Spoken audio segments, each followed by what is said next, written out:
Welcome back. You're still watching Finweek Money Matters. Remember, this is the show that helps you manage your finances. We are now joined by a panel of experts to discuss the outlook for our economy. In studio with me is Chris Hart, Chief Strategist at Investment Solutions, Annabel Bishop, Chief Economist at Investec, and Alex Smith.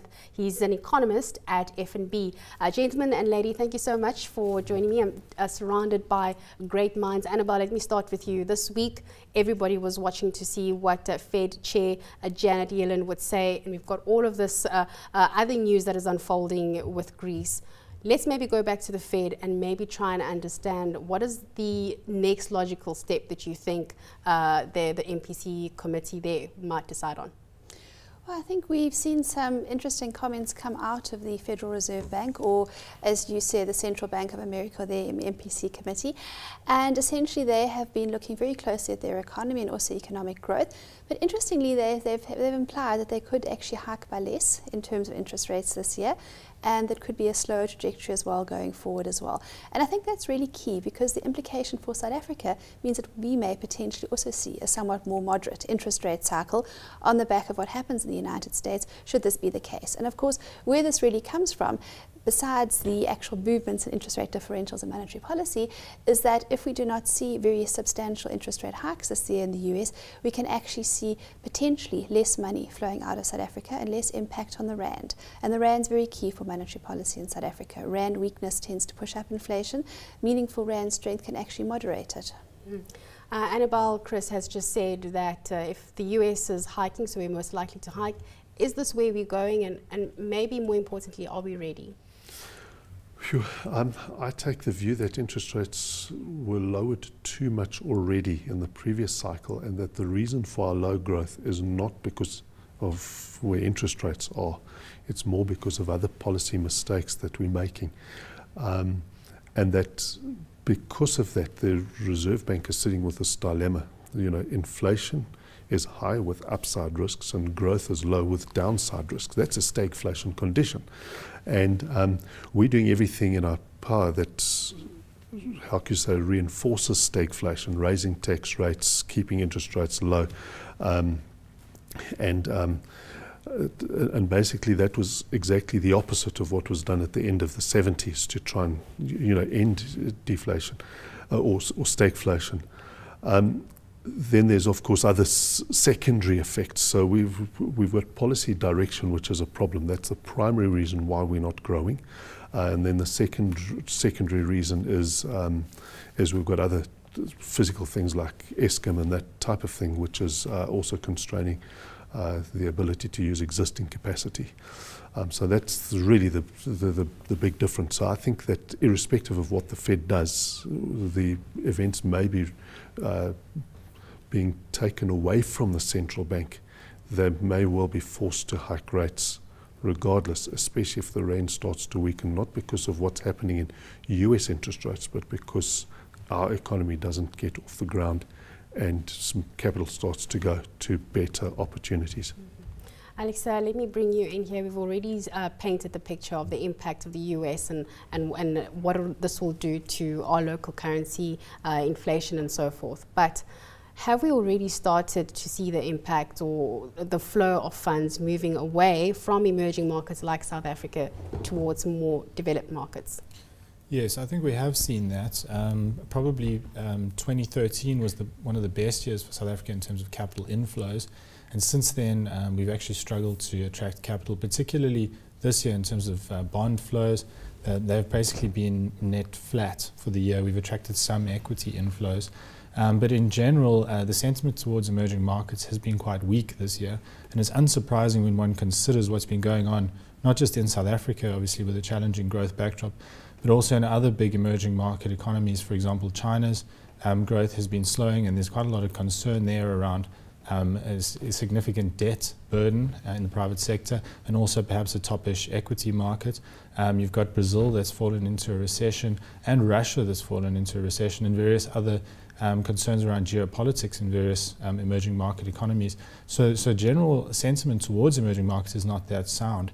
At the same time, what we're starting to see is that the growth differential between emerging market economies and developed market economies is actually narrowing. So in the past, growth was driven to a large extent by emerging markets, but that's actually changing, and now the baton is being handed back to the developed world. So we're seeing European growth starting to pick up quite nicely, and although the US had a bad first quarter, in general US growth's been quite decent. So those economies are starting to look a lot better, which obviously now implies that investors are looking back to those economies for investment opportunities, and also with the US raising interest rates, that's starting to provide slightly better yield opportunities for investors. Annabel, I would like to expand further on sentiment and some of the pressure points that have come through. During the course of this week, we did have some economic data in terms of inflation numbers. Just unpack that for us. Where are we in terms of how bad could it possibly get in terms of sentiment and the numbers? What are they indicating about our state of affairs? Look, I think sentiment is quite poor in South Africa. We obviously have a depressed consumer confidence sentiment reading earlier this year, business confidence as well, and it's really reflective of very weak economic growth conditions, so that's a concern. We've obviously seen the inflation rate turn, and it's starting to tick up now, and the expectation is it could hit close to 7% in the first quarter of next year, mainly as a result of base effects, because we had the very low base established with low petrol prices at the start of this year. But we're also seeing negative data coming through on the manufacturing front. The PMI readings have been quite poor as well. Electricity obviously has seen production levels come off, so that's clearly concerning as well. And I think the worry really is that we actually have got a generally subdued business sentiment environment in South Africa. One of the main reasons for that is that policy has really escalated in South Africa, whether it's a threat of private sector property rights, which obviously greatly concerns corporates, because it clearly makes it very difficult for them to price risk in South Africa and look at the returns that they get, as well as some other restrictive regulations as well. We've seen restrictions in the labour market, and in general it is making it a lot more difficult to do business in South Africa. There are World Bank studies that back up these views, along with another number of other institutions. So the more difficult you make it to do business in a country, the more you're going to see economic growth start to slow. So I would say that we're in a difficult point of the South African economy. We clearly need to see government start to put forward more business-friendly practices, ones that increase the ease of doing business, not ones that increase regulation and make it more difficult and time-consuming to apply. And I think from that perspective, we managed to free up the economy. We can actually see faster economic growth going forwards. Chris, I'll come back to you. I just want to touch on Alex, because there's a particular insight I'd want from you. Alex, is there too much red tape in South Africa? Will you speak about the SME sector? This is the place where we can get most out in terms of job opportunities. Too much red tape? Yes, look, I think there's a couple of things that are constraining the SME sector. If you look at some of the research that's been done, like what Annabel was referring to in terms of World Bank and IMF research, there is quite a lot of red tape in place. So the SME sector benefits from certain things in South Africa, like credit access is quite good, but unfortunately there are quite a lot of regulatory hurdles, and also there's some infrastructure constraints that the SME sector is suffering from at the moment. Obviously electricity is the most clear and apparent one. But there are also other infrastructure constraints which are inhibiting the ability for SMEs to get to market and also to export their goods elsewhere. But bear in mind, with South Africa's large trade deficit, we would like to see the SME sector participating in terms of exports as well, because exports at the moment are mostly dominated by large corporates. And of course, with the domestic economy quite slow, that's also making it quite difficult for SMEs to grow, because the market here isn't really growing that much. So that would also help if they could export more. They could access growing markets elsewhere, particularly, for example, on the continent. So yes, red tape is a concern, but there are also some other challenges, in particular infrastructure, which is inhibiting the growth in the SME sector.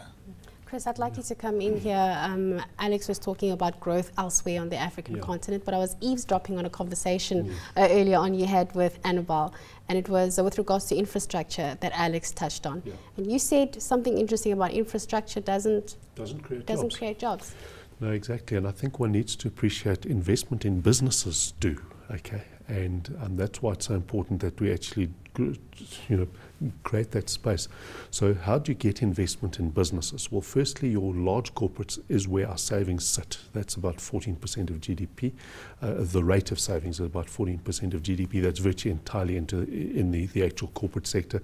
They've got resources, so you actually can't say we've got an SME policy. We've also got to make it easier to do business for the large businesses, but to get the balance right, you have to actually get household savings up. And so that means you've got to actually look at reforming the taxes that target households, things like capital gains tax, transfer duty on property, death duty, things like that, erode the ability of households to actually accumulate capital. Now, our problem is that we need to create about 10 to 15 million jobs, in the next 15 years to actually solve our unemployment problem.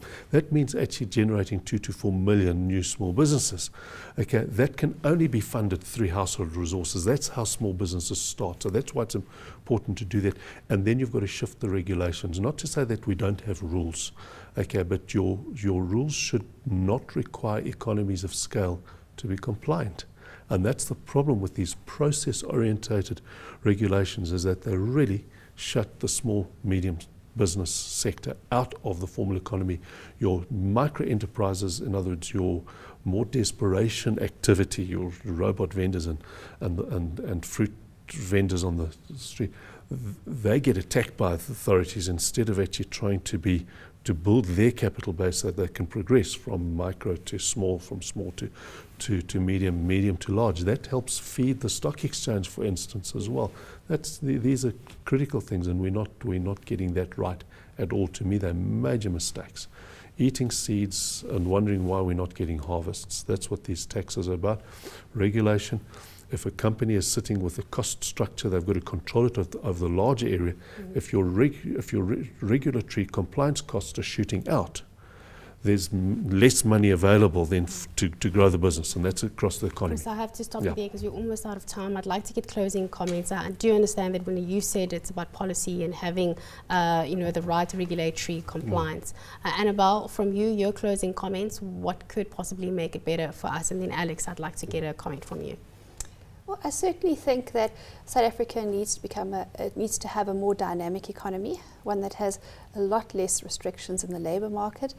We obviously need to solve our infrastructure issues. We're well aware of that, and I think we really need to focus on tripling the size of the private sector, the private corporate sector. If South Africa fails to triple the size of its private corporate sector in the next 15 years, we're actually going to see a situation where economic growth slows so substantially that we're actually going to run into huge issues, and ultimately that's when you start to see the problems come through that we've seen in Greece, because we've got such an exceptionally bloated civil service. It costs a huge amount of money, and unless government actually cuts back on the expenditure, it's going to run out of money. And these are the big concerns at the moment, and ones that are shared by the rating agencies. Yeah. Look, I must agree. I think it's really about getting more bang for our buck in the public sector. So cutting back on a lot of the wasteful spending that is taking place right now, and that will help to avoid having to raise taxes and meddle with the incentives in the private sector.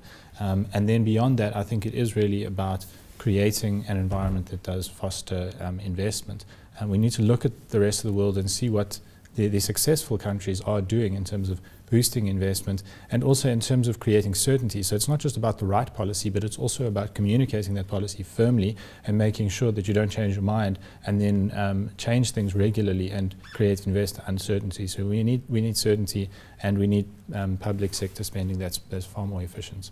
Well, you've heard it. So we need certainty, we need better policies, and we also need to ensure that we do have a greater role of the private sector coming in. Thank you so much to my experts here at the desk: Chris Hart, Chief Strategist at Investment Solutions; Annabel Bishop, Chief Economist at Investec; and Alex Smith, an economist at FNB.